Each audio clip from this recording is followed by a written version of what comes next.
The king wants to honor me. There's no one in the kingdom that the king values as much as me. So Haman started saying, well, you should bring the king's royal robes that the king wore himself when he became king, and the royal horse that the king rode upon. That was like the limousine, of the king. And you should put a crown on his head. When he said crown, Achashverosh started to get angry. That's exactly what he was worried about, that Haman wants to take his crown away. When Haman realized that mentioning the crown wasn't a good idea, he didn't mention it again. So he said, let the king's royal garments and the king's royal horse be given to the most honorable officer of the king. And they should dress him and go in the streets and say, so should be honored the man that the king wishes to respect and honor. And also, everyone should bow down to him. And anyone who doesn't bow down to him should be killed. And his house and all of his possessions should be given to this honorable person. Haman figured, Achashverosh wants to honor me, and if Mordechai doesn't want to bow down to me, the king said you have to bow down. Then it's my opportunity and chance to take revenge and kill Mordechai. This is what was going through Haman's mind.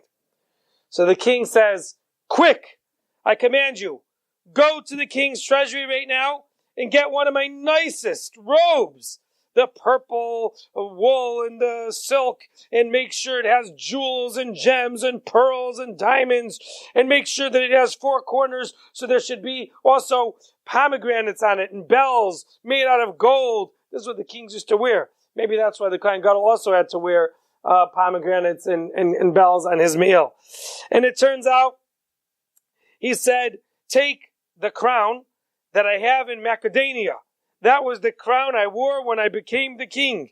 And take my sword and my special sheath that I got from Ethiopia. And also take my special 2 gowns, the beautiful ones that I got from Africa. And also take my horse, that special horse called Shifragaz. That's my best horse. That's the one I wore the day I became official king of Persia. And take all of this and go to Mordechai and do to him what you said should be done to the king, to the one the king wants to honor.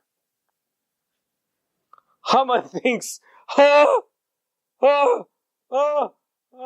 didn't think you want to honor. Mordechai is thinking to himself. So he says, in Shushan Abira, there's many people named Mordechai. Which one should I go to? He's hoping that it'll be a different Mordechai. He says, Mordechai Yehudi that sits by the gate. A gate? There's lots of gates. Which gate you talking about? The gate where Esther comes through that gate. That's where Mordechai used to wait so he could talk to Esther. So now Haman had no other excuses. So he said, maybe I have a better idea. See, he's really my enemy, and also the enemy of my father's. I think it's better I just give him 10,000 silver coins, and that will be enough for his honor. Okay, give him also the 10,000 silver coins also. Haman's thinking, whoa. And then Achashverosh says, and you know what? Your whole house. That's right. Your whole house. Give it to him. How about if my 10 sons go running in front of his horse better than me? Okay, do that too. Your 10 sons should also run before him. And you and your wife and all your children should be servants to Mordechai from now on. And don't forget to do all the honor you mentioned before.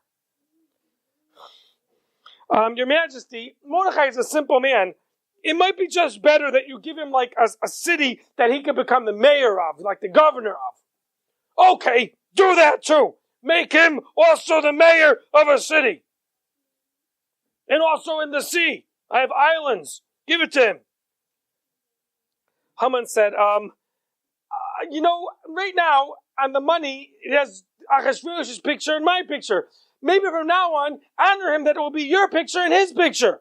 Okay, do that too. Put Haman instead of your picture. Make sure Mordechai's picture and your picture is on the money of Persia in the whole world. Oh boy. Haman is thinking to himself, I think I better keep my mouth shut. I can't believe he's giving all this honor to my enemy. Oh. And right then, Haman said, but your Majesty, we already sent out letters throughout your kingdom to destroy the nation of Mordechai. So I can't really bring him honor now, because then people will get confused. They'll see 1 minute we said to kill the Jews, and now the king is honoring the head of the Jews. So really we can't do this. Really? Then I'm going to stop the decrees. Stop all the decrees. The Jews must not be killed. And Achashverosh tells Haman, and don't forget, make sure you carry out every one of those details to show honor for the man who saved my life. Haman left, and there were guards who were supervising to make sure Haman did everything that the king said. With weak feet, Haman left so depressed, and now he went to find all the things that he has to take to Mordechai to do the will of the king. Now he has to go find where is Mordechai. Haman was told by Achashverosh that you have to go honor that man who saved my life, that member of the Jewish community, Mordechai HaYehudi. Haman tried every excuse to give him some other award, some other honor, some other reward, and Achashverosh said, give him that too, but you have to do what you said, which is to lead him with the king's royal horse and his royal robes, and give him the great honor that he deserves.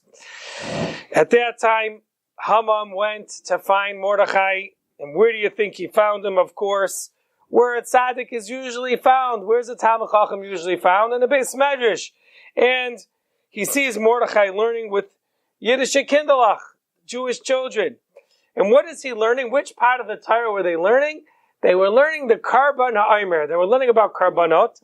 And one of the Karbanis is that on the 16th day of Nisan, you should take a handful of barley flour and bring it as a carbon to Hashem. And that's a very important mitzvah, and that's called the Karban HaOmer.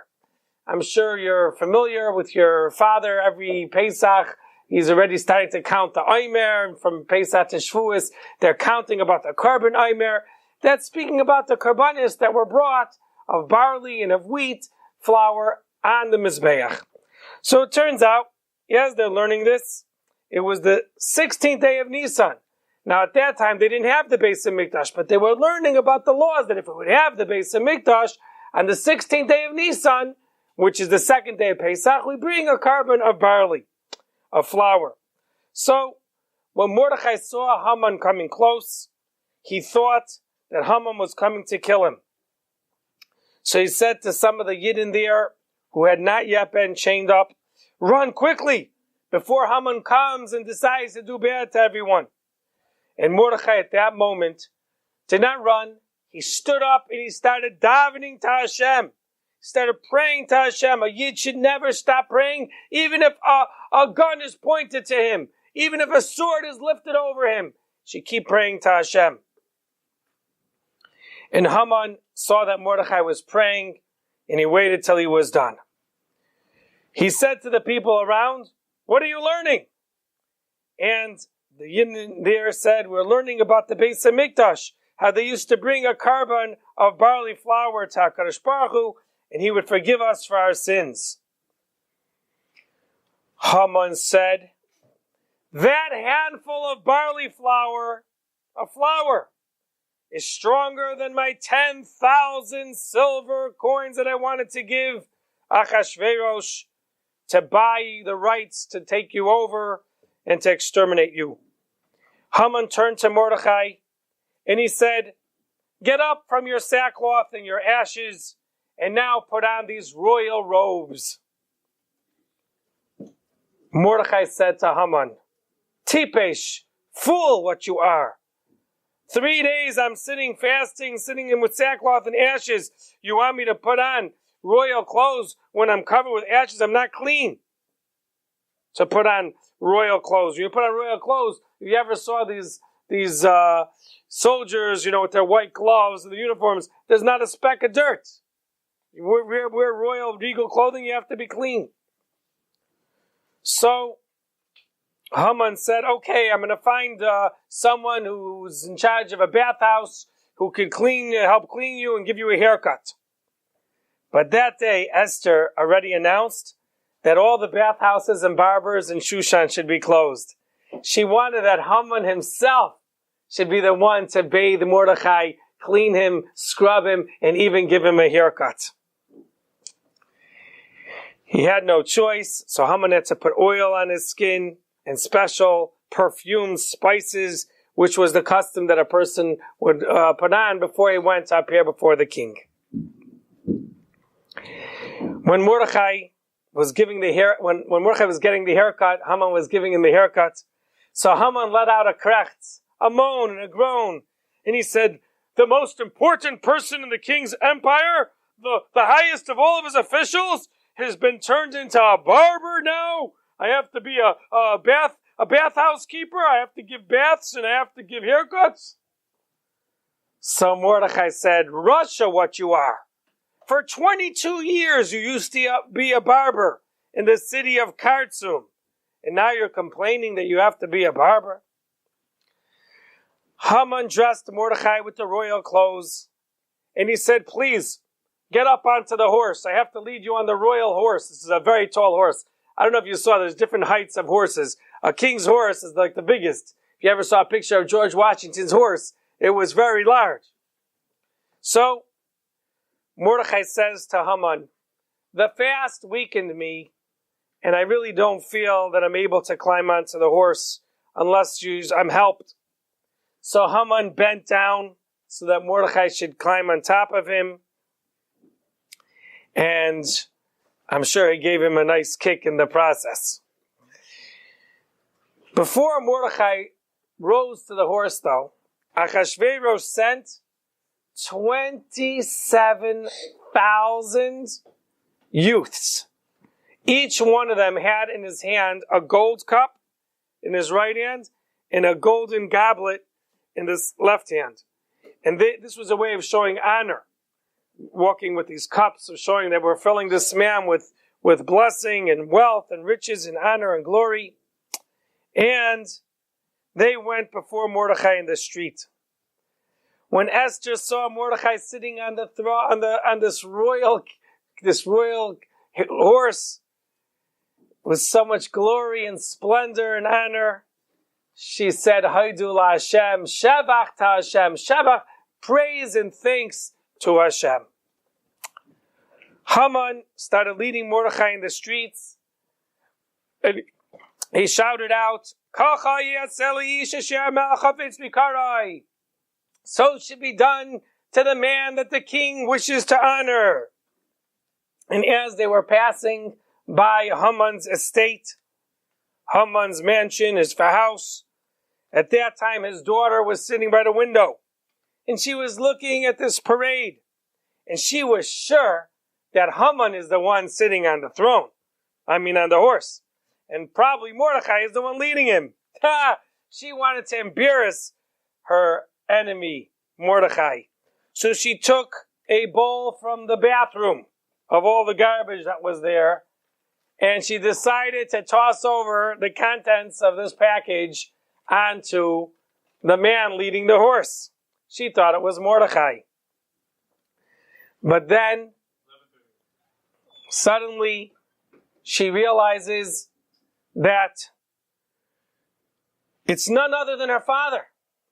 And I guess when he looked up to see who just shamed him and threw this toilet water on him, and he sees it's his daughter, she was so shocked or embarrassed, she was confused, and she fell out of the window.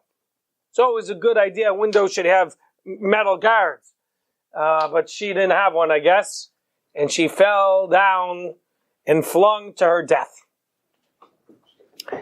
After this parade with Mordechai was done, what do you think Mordechai did? He returned back to his spot, and he was with his sackcloth again and his ashes, and he was continuing his fast, because there was still a terrible gezerah hovering over the heads of the Jews. Would they be killed out? Would the decree stop? Or chas v'shalom, would it be carried out? The decree that was supposed to annihilate all Jews on the 13th day of Adar. Mordechai did not feel haughty that he was honored over Haman now. But Haman went back to his house so confused.